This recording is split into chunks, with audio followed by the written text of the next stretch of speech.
peux pas aller plus vite que le temps. Ben, tu sais, ouvrir un shaker, c'est 2 millions. C'est dur à faire avec en bas d'1 million cash. Des candidats potentiels qui ont 1 million cash, qui ont envie de faire de la restauration, il n'y en a pas tant. Mettons que tu donnerais un conseil à quelqu'un qui veut se franchiser, ce serait quoi, mettons? Pense à ton concept, puis rouvre-le, voir s'il marche. All right. Deuxième épisode avec André-François, donc copropriétaire du Shaker, c'est ça? Hein? Exact. Copropriétaire. Exact. Donc, épisode numéro 2, les clés pour franchiser son entreprise. Parce que là, tu as plusieurs restos que tu as franchisés.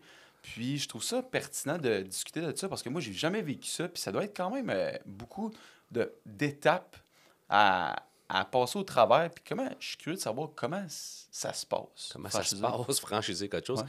Ben, first, ça prend un concept, hein? Ouais. Ça prend un concept que tu valides. Fait, à la base, faut que tu imagines quelque chose que tu penses qu'il pourrait pogner, que tu peaufines, puis que tu mets en exécution, puis tu le rouvres. Que ce soit, mettons, Oli Burgers ou bien Shaker le premier.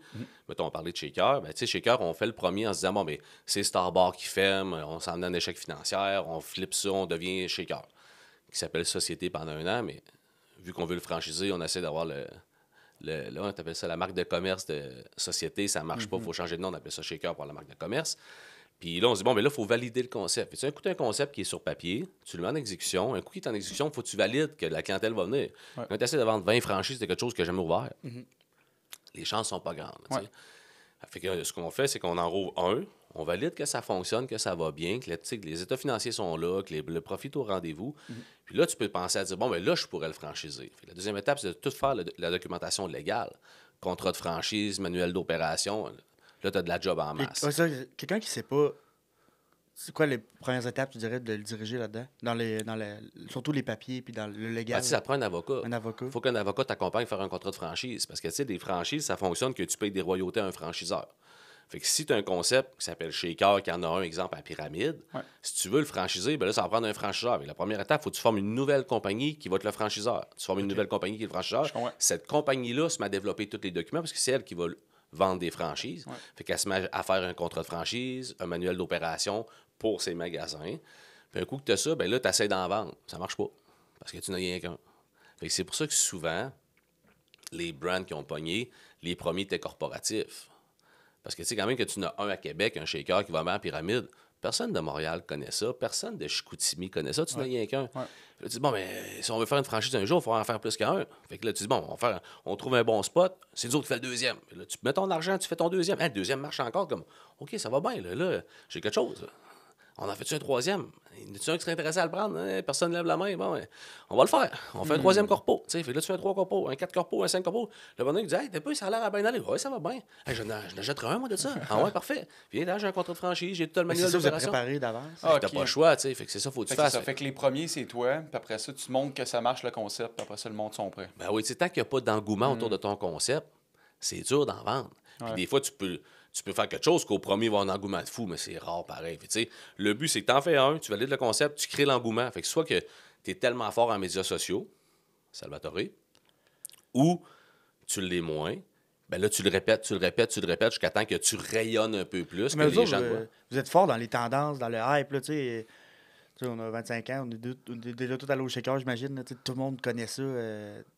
Je trouve que ta vision marketing, suivre les tendances, j'ai vu que tu avais ouvert des candy shops. Tu prenais des concepts qui arrivaient un peu américains.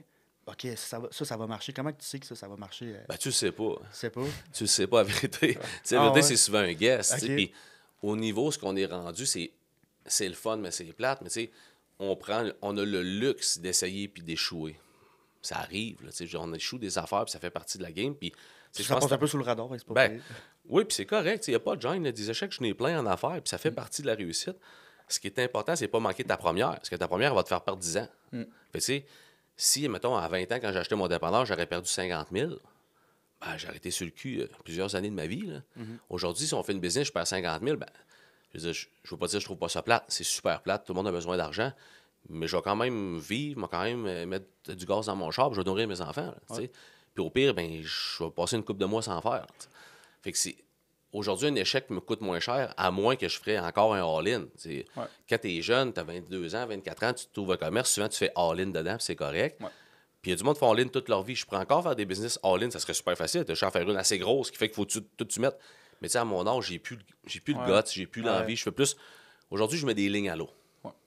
J'essaie pas de mettre un filet tout Ça, ramassé. ça vient un peu dans la gestion du risque. Tu es conscient que tu peux le perdre, tu es conscient de ce que tu peux faire. Tu as de l'expérience dans tout ce que tu as ouvert. Exact. Aujourd'hui, le modus operandi du groupe, c'est plus on met des lignes à l'eau, il y a une coupe de lignes qui mordent, il y a une coupe de lignes qui cassent, puis une coupe de lignes qui n'a rien qui se passe. Okay. Ça fait partie de la game. Hey, tu fais des bonnes métaphores. Je trouve ça cool. Pourquoi tu n'as pas plus fait de shaker au lieu d'avoir d'autres concepts de restaurant? Super bonne question. C'est qu'à un moment donné, tu peux pas aller plus vite que le temps. Puis, il y a des commerces qui ne coûtent pas si cher à ouvrir. Il y a des commerces que tu peux ouvrir à 500 000. Shaker, c'est hyper dispendieux. Le concept total, on a ouvert moins cher au point de départ, c'est qu'on est en 2015-2016.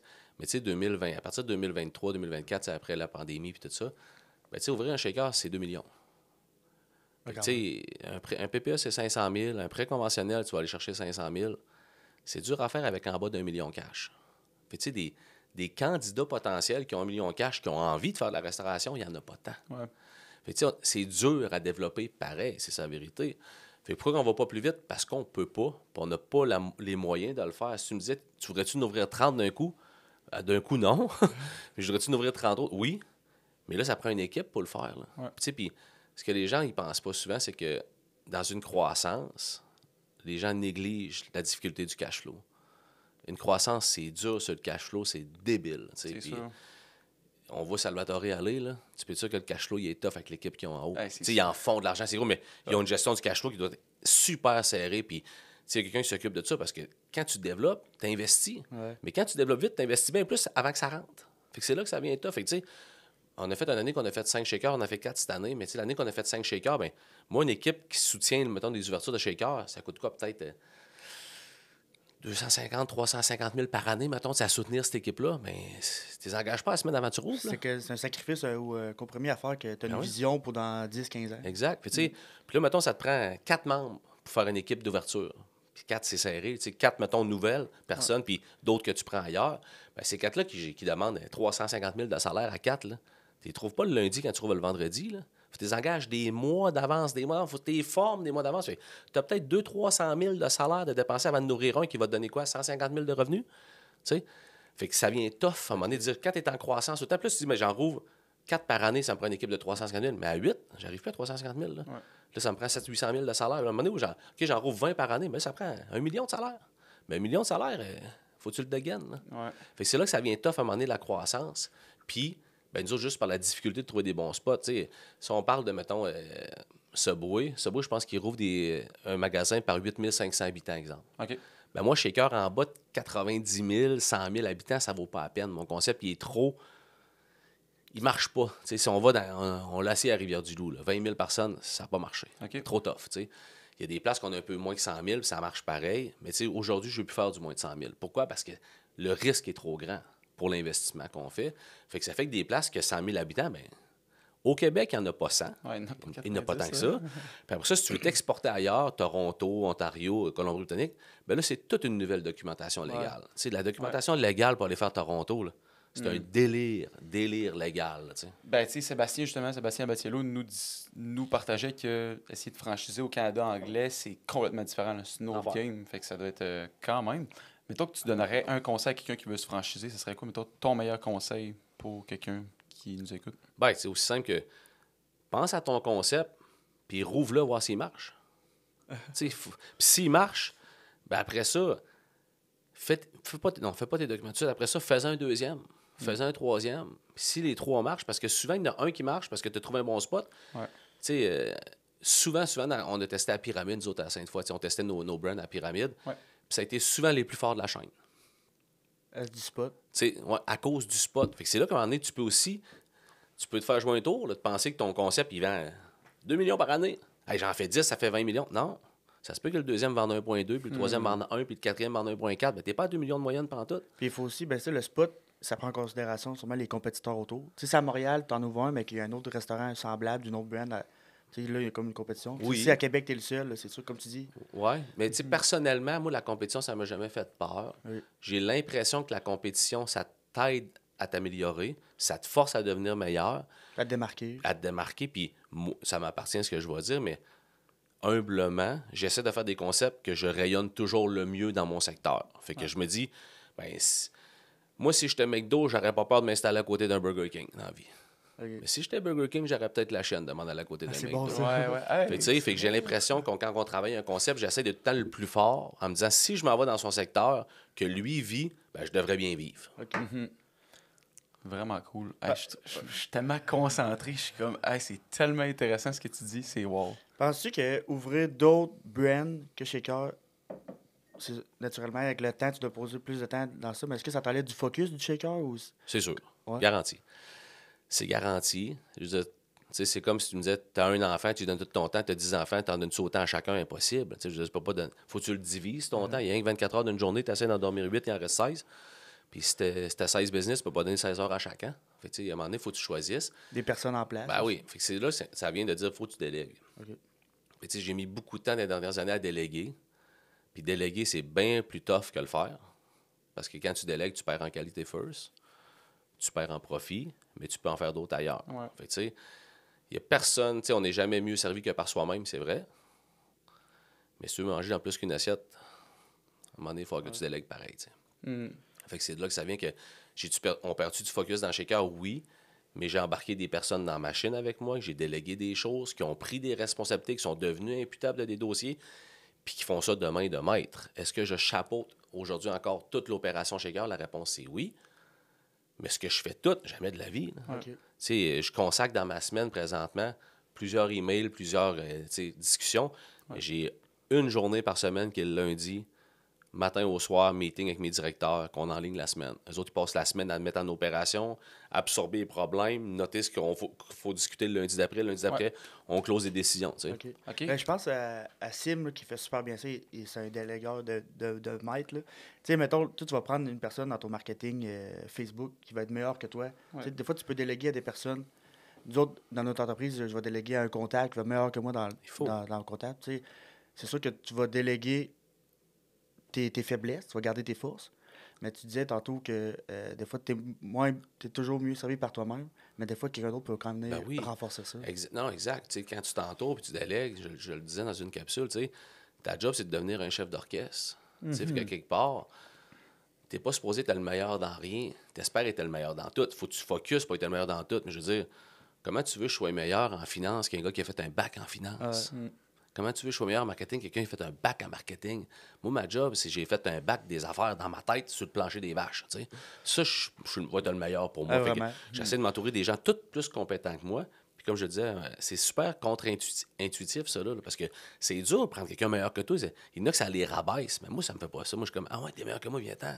C'est malade. Prends ce X-là, travaille dedans. Moi, je vais m'occuper d'autres choses. Tu sais. Je pense que si tu t'entoures de gens plus compétents, tu rayonnes bien plus au bout de la ligne. Tu sais. Tu as parlé justement de capsule tantôt, tu te donnes tout le temps tes tips of the day. Puis je trouvais, il y en a une qui m'avait vraiment interpellé. Tu disais, tu peux te lancer une business de coiffeur, tu peux être millionnaire. Tu peux te lancer en agriculture, tu peux être millionnaire. C'est juste, il faut que tu sois bon dans quelque chose de très, très bon, puis de mieux en mieux chaque jour. Vraiment. Puis j'étais curieux de savoir pourquoi tu fais tout le temps des tips of the day. Tu sais, c'est pas en lien avec la restauration, c'est que tu veux inspirer des personnes qui veulent se lancer en affaires. C'est quoi ton objectif derrière? Ben, tu sais, l'objectif, je pense que c'est un peu ça, c'est d'aider les gens. Parce qu'il y a beaucoup de gens, tu sais, moi, je l'ai fait avec mon équipe, puis on dit que parce que je l'ai fait, c'est plus facile.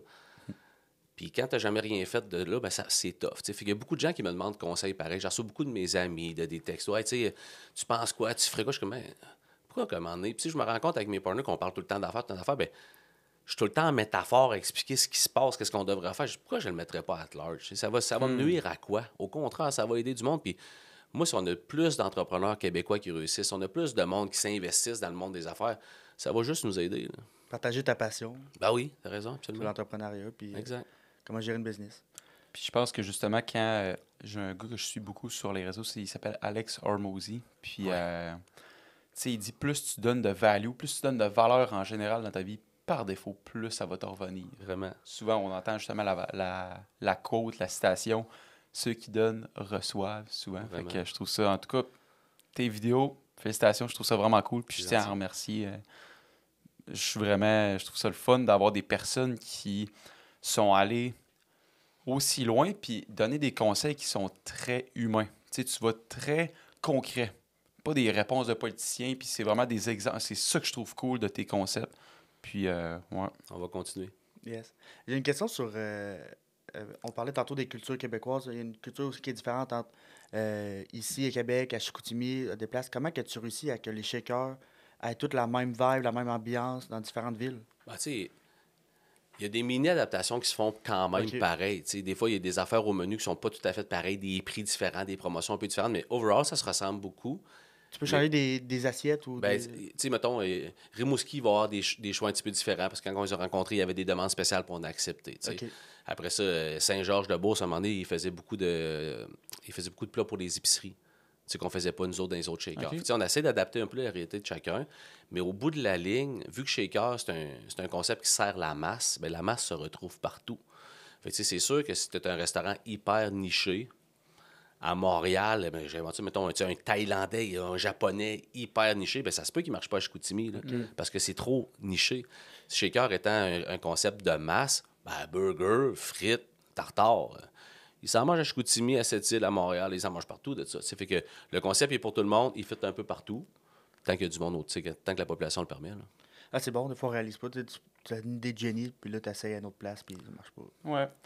Comment c'est structuré au niveau des associés de ton équipe? Tu sais, comment ça fonctionne, puis comment tu peux conseiller ces personnes-là? Mettons que moi, je veux, avec mon agence de marketing, j'aimerais ça avoir des associés. Comment tu suggères d'avoir une structure qui fonctionne, puis que tu peux grossir l'entreprise? Ben, tu sais, ça prend toujours une tête en haut, hein? Fait tu sais, souvent, on parle, on dit, tu sais, souvent des business, tu peux faire une métaphore, dire, tu sais, c'est comme un gros bateau, mais il peut pas avoir 12 capitaines pareil, tu sais. Fait que nous autres, on a plusieurs brands. On a des partenaires qui sont comme le capitaine du bateau de chacun des brands. Puis tous les associés sont dans tous les brands pareil. Fait que si on parle d'Oli Burgers, ben ça, le capitaine du bateau, c'est mon frère Kimpton. Moi, je suis associé, aussi gros que lui là-dedans, mais c'est lui le décisionnel. Faut que j'y laisse la business. C'est lui qui la roule. Il me demande du conseil des fois. Ben oui, il valide si ses idées sont bonnes, comme moi je fais avec lui.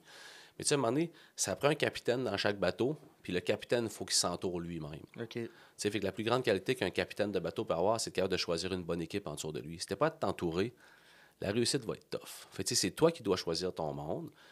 Puis, tu sais, si t'arrives, le capitaine qui va arriver d'un bateau, que tout le monde était déjà là avant lui, ça va être tough à se faire accepter. Tandis que quand tu crées ton bateau, puis tu mets le monde en dessous de toi, le respect s'installe. Fait que si à un moment donné, tu as un grand poste, un poste super important qui doit se changer parce que la personne quitte ou il arrive un accident ou un décès, peu importe, ça, c'est tough à remplacer parce que souvent, il faut que l'équipe au complet flip. Ah, Ça, c'est tough, tu sais. Tandis que si tu bâtis l'équipe, ben là, tu vas t'y rendre plus facilement. Fait que comment on structure nos affaires, nous autres, ben c'est ça, tu sais. Dans Shaker, c'est moi le capitaine du bateau, avec le respect que je porte à tout le monde en tour associé, là. Ouais. Mais le décisionnel final me revient souvent. Puis je demande conseil aux autres. Fait que, tu sais, c'est des paliers, là. Tu sais, chacun, il faut qu'un délègue à l'autre, qui délègue à l'autre, qui délègue à l'autre, mais tu sais, puis on essaie d'éviter de faire des meetings inutiles. Moi, souvent, c'est ton gars, je serai pas là. Parlez-vous, je gérerai ça. Ouais. Tu sais, fait, moi, j'essaie de parler à le moins de personnes possible, puis lui, il faut qu'il parle à le moins de personnes possible, puis il faut que tout se répande. Là. Préparer le meeting d'avance, là, tu sais, tu vas arriver, bon, tel point, on règle ça. Bon, parfait, Exact. on va le mettre en place. Ben, tu sais, quand je m'assieds, mettons, le lundi avec mes partners, ben, eux autres, ils ont leur dit avec, bon, ben là, comment qu'on gère telle affaire, on fait-tu la promotion du samedi, on fait quoi? Ben, OK, on prend décision, clic, les autres s'en occupent, ça se passe pendant la semaine. Là, on a eu une bataille à telle place, on fait quoi? Ben là, on change les agents de sécurité, parfait, ils s'en occupent, tu sais. Fait que c'est plus action-réaction, là. Hey, mettons, tu veux changer une assiette parce que tu es un gars qui suit les tendances, tu es quand même bon là-dedans là, de suivre une tendance qui arrive. Tu veux changer une assiette, tu veux changer un breuvage. Comment que tu vas aligner ton marketing, ta recette, la livrer au client? Comment que tu t'enlignes là-dedans? Ah, première étape, c'est on a un changement de menu aux 6 mois, nous autres. Hein? OK. Une évolution de menu OK. aux 6 mois. Fait qu'on a 2 menus par année. Puis dès que le menu sort, on se met à travailler sur le prochain. Hein? Fait que, tu sais, le menu, il consiste en un visuel, puis des plats qui sont à l'intérieur. Fait que les plats, on travaille le plus rapidement possible dessus. Fait que là, j'ai 2 chefs corporatifs, puis j'ai un partner, puis moi, qu'on va tout de suite se dire, hey, qu'est-ce qu'il y a? On sort nos rapports des vélocités de chacun des ingrédients à la fin du 6 mois. On se dit, bon, ben, c'est quoi le lost? C'est quoi le moins bon dans nos vendeurs? Dans les tartares, c'est lequel qui le vend le moins? Dans les entrées, c'est laquelle qui vend le moins? Fait que c'est souvent elle qu'on va écrémer. Là. Le moins bon vendeur, il va s'en aller. Puis là, on essaie de remplacer par quelque chose qui va dire, OK, ça, c'est plus hot que ça. Puis c'est rare que tu refais un nouveau meilleur vendeur. Là. ouais, c'est ça. Ton meilleur vendeur reste souvent le meilleur vendeur, mais c'est là qu'on dit, bon, ben, toi, va de ton bord, les 2 chefs, nous autres, on va de notre bord, puis on pense. Tu sais, bon, OK, hey, là, on en revient le meeting après, hey, on devrait faire une genre de petite entrée de fromage gratiné, ça serait malade. Ben là, si on s'entend sur 4-5 idées, là, on part en test. Les 2 chefs font les tests, puis à chaque lundi, on goûte, on améliore, on goûte. Quand on a pris une décision finale, il faut que ça ait fait minimum 2 mois et demi avant le menu. OK. Là, on sort toute la recette complète, on fait venir les ingrédients du fournisseur, on embarque ça dans le nouveau menu, ça va à l'impression puis ça sort. Fait que, puis c'est pareil pour les cocktails. Ça va être le chef mixologue Jean-René Lebel qui va nous soumettre pendant les 6 mois, dire bon, ben, on a 2 cocktails qui roulent moins depuis 6 mois, on va essayer de les remplacer par, je vais dire n'importe quoi, mais mettons, on avait un qui était, peu importe, mettons au whisky, puis pas rien moins, on va le mettre au rhum, on va le mettre à la vodka, puis on va le changer, fait qu'on flippe de même. Okay. On essaie d'enlever les moins bons vendeurs pour remplacer par des espérons meilleurs vendeurs. Ouais, c'est ça. C'est très rarement ce qui arrive. Le pouvoir du A/B test, de tester tout le temps, puis d'être tout le temps, OK, on essaye un nouveau. C'est la même affaire avec le marketing. C'est plus tu fais de tests, meilleur c'est. Parce que c'est rare d'avoir la première formule gagnante, puis après ça, tu touches plus à rien, puis la vie est belle. Exact. Moi, je suis en business, puis je fais plus rien. Non, c'est pas ça. Fait que, puis justement, au niveau du marketing, c'est quoi les tests que vous faites en ce moment ou que vous avez vécu justement on a brassé beaucoup le marketing dans les dernières années. C'était tough. Puis, tu sais, il y a une grosse partie qui vient de t'assurer que tu as un bon mix média. Hein. Le mix média est rendu tellement important. Puis, oui, ça prend du contenu sur les réseaux sociaux. Oui, ça prend un contenu d'influenceur. Mais ça prend aussi de la notoriété. Mm-hmm. Puis la notoriété, ben quand même que j'annonce dans le carnet, peu importe le carnet, 15% de rabais, là, tu ne travailles pas en notoriété. Là. La notoriété, c'est quand tu mets une pancarte sur l'autoroute. Là. Mais ça coûte cher. Ouais. Fait, c'est là que ça vient tough de dire je travaille sur quelle facette de mon mix média. Parce que si tu fais attirer des gens, avec des promotions, ça attire les gens au bout. Mais si tu es tout le temps, tout en rabais, tu as l'air cheap. Si tu es juste en notoriété, juste ces poteaux ces panneaux d'autoroute, puis à l'entrée du pont, tu as un gros panneau, elle dit c'est malade, ça coûte cher. Fait que c'est dur d'être bien perçu. Fait que tu essaies de faire de la notoriété pour que les gens te reconnaissent. Puis, hey, ça, tu peux. Il y a l'expression top of mind. Là. Fait que, quand les gens vont se dire, attends, j'ai envie de manger un tartare, j'ai gros shaker. Ben, ça, c'est parce qu'ils ils ont beaucoup d'impressions d'eux autres. Ils t'ont vu beaucoup, il y a de l'impression. Faut que tu sois souvent là. Si t'es pas souvent là, un peu partout, souvent là. Fait que, oui, il faut que tu fasses de l'autoroute pour paraître big. Faut que tu fasses du coupon rabais pour attirer ceux qui en cherchent. Faut que tu fasses du Instagram parce que les jeunes checkent ça. Faut que tu fasses du Facebook parce que 55 ans et plus, c'est sur Facebook. Puis t'en veux de ces clients-là, pareil. Fait que faut que tu fasses un bon mix média. Puis je pense que c'est là le vrai défi, c'est d'adapter ton mix média. Parce que si tu fais juste l'autoroute, tu vas flamber tout ton argent en 3 mois. Si t'en fais pas pantoute, mais tranquillement, le monde va se dire « Ah, shaker, c'est-tu hot, ça? » Fait ça vient dur, mais je pense que c'est là qu'on travaille depuis déjà plusieurs années à essayer de maintenir un bon mix média. Est-ce que dire qu'on a le parfait? Je pense pas. Est-ce qu'il est meilleur que t'es? Oui. Mais il faut qu'il soit encore meilleur que ça. Oui. C'est tellement intéressant parce que je fais des formations en ce moment avec un de mes mentors qui s'appelle Justin Lalonde. Puis on analysait justement une de tes entreprises qui te passionne le plus, McDo. Puis on analysait comment leur marketing était fait. Puis tu sais, Justin il disait, tu sais, en gros, ils sont partout. Puis tu sais, tout le monde sait c'est quoi McDo. Mais pourquoi ils sont partout? Pourquoi ils lâchent pas? Parce que si tu vois 15 fois McDo dans ta journée, il y a beaucoup plus de chances que tu aies le goût de te payer une récompense au McDo qu'au I-Do, on s'entend? Vraiment? Fait que je trouve ça vraiment cool. Puis justement, quand je t'ai posé la question marketing, dans ma tête, je passais justement au panneau à côté de l'autoroute du Shaker. J'étais là, pourquoi ils investissent là-dedans? Puis tu viens de la réponse, je trouve ça vraiment le fun d'avoir un retour d'une personne qui fait tous les aspects marketing, parce que moi, je suis principalement spécial dans tout ce qui est Facebook Ads, Google Ads, mais 100% raison qu'il y a un mix de tout ça, création de contenu. Souvent, je dis, ceux-là qui ont les meilleurs résultats dans mes clients, c'est ceux-là qui font de la création de contenu puis de la publicité en ligne. Parce que c'est bien beau, si tu fais juste de la publicité en ligne, tu te dis, voyons, sont-ils juste là pour faire de la promotion? Ils ont du petit contenu éducatif, c'est le fun. Fait que ça aussi, puis le personal brand que tu parlais aussi. Là. Ouais. Sûrement qu'à faire les capsules que tu fais, les vidéos, ça crée un hype aussi. Puis c'est sûr qu'il y a des clients de plus qui connaissent Shaker à cause de ça. Bah oui, je pense que on s'attache tout un peu aux gens. C'est plus qu'on voit quelqu'un, plus qu'on s'y attache. Puis il y a des gens qui vont avoir du hate, c'est normal, ça fait partie de la game. Mais oui, il y a des gens qui vont trouver que le contenu que je fais est intéressant, puis ils vont s'attacher à ça. Après ça, est-ce que ça peut donner un petit boost au brand? Ben, probablement. Là, tantôt, tu parlais de prendre les statistiques de qu'est-ce qui vend le moins, qu'est-ce qui vend le plus, ou, admettons, savoir le restaurant-là, qu'est-ce qui performe le mieux. Comment que vous gérez ces données-là? Ben c'est simplement, c'est le système de vente qu'on a. Là, le POS qu'on a, ben lui, chaque commande de chacun des restaurants est rentrée dans la base de données, puis nous autres, on va retirer le data de ça, fait on sort du 1er janvier au 1er juin, la totalité des ventes par SKU. Puis là, on va, dans les entrées, de 12 entrées, ben, le premier vendeur, c'est ça, il s'en est vendu 6 833, l'autre 4 030. Fait qu'on voit tout de suite en ordre de quantité de volume qu'est-ce qui s'est vendu. Et choisir ce système-là ou le mettre en place, c'est quoi? As-tu des conseils pour quelqu'un qui cherche un système comme ça? Il y en a plusieurs, hein, la vérité. Moi, je travaillais avec Maître D, puis il y a Mir, il y en a plusieurs de ça. Okay. Des systèmes, il y en a plusieurs. Chaque restaurant travaille avec un qui appartient. Il y en a quelques-uns qui se sont fait des systèmes, comme McDo, c'est leur propre POS. Mais en général, les gens travaillent avec un Maître D ou dans le temps, il y avait Asbar. Il y en a plusieurs de ça. Puis ils font tous pas mal overall la même affaire. Le but, c'est de rentrer une facture, qu'elle s'imprime dans la cuisine, puis qu'elle tient la banque de données de ce qui s'est vendu. Là. OK, cool.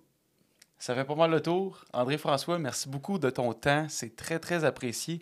T'as-tu le cadeau? Un petit cadeau pour terminer toi. Là-dessus? Oh. Je sais pas si t'es un amateur de golf, mais on t'offre 2 heures au golf virtuel à Québec. Oh, c'est cool ça, pour merci. toi ou pour un de tes employés du mois. Tu vas pouvoir laisser ça. Je vais t'envoyer ça par courriel. Merci beaucoup, très gentil. Pour tous ceux-là qui veulent avoir plus d'invités au podcast, donnez-nous des idées de personnes que vous aimeriez voir, puis écrivez-nous aussi les questions que vous auriez peut-être à nous poser si vous étiez une personne qui nous poserait des questions pour qu'on vous donne un peu plus notre savoir. Puis voilà, donc n'hésitez pas aussi à laisser un petit avis, ça va être vraiment apprécié. Puis merci beaucoup encore, puis on se retrouve pour un prochain épisode. Un gros merci. Merci.